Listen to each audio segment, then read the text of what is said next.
উত্তর কলকাতা জিততে আসরে তাপস রায়। আজ শুক্রবার সকাল 10টা নাগাদ উত্তর কলকাতার বিবেকানন্দ রোডের বিবেকানন্দর বাড়ির সামনে থেকে বিবেকানন্দের মূর্তিতে মাল্যদান করে যাত্রা শুরু করলেন উত্তর কলকাতার বিজেপি প্রার্থী তাপস রায়। সাথে ত্রিপুরার মুখ্যমন্ত্রী মানিক সাহা সহ বিজেপির কাউন্সিলররা ও কর্মীরা। বিবেকানন্দ রোড থেকে বিধান সরণি হয়ে নমিনেশন জমা দেবেন আজ আসন্ন লোকসভা ভোটের প্রার্থী হিসেবে তাপস রায়।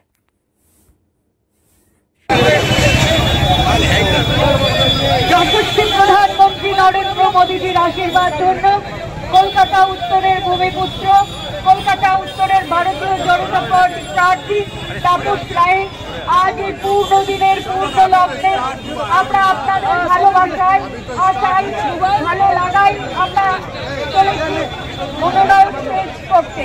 আপনারা যেভাবে সব সময় আমাদের পাশে থেকে সহযোগিতার হাত বাড়িয়ে তুলেছেন, সেভাবেই আশা করব পাশে থাকবেন। আজ পূর্ণ দিনে আমরা প্রধানমন্ত্রী আমাদের কর্মসূচি সাজিয়েছিলাম। আপনারা জানেন উত্তর কলকাতা হল সংস্কৃতির পীঠস্থান। সাইডে চলুন না, একটু সাইডে চলুন, গাড়ি থেকে আসতে দিন। জন্ম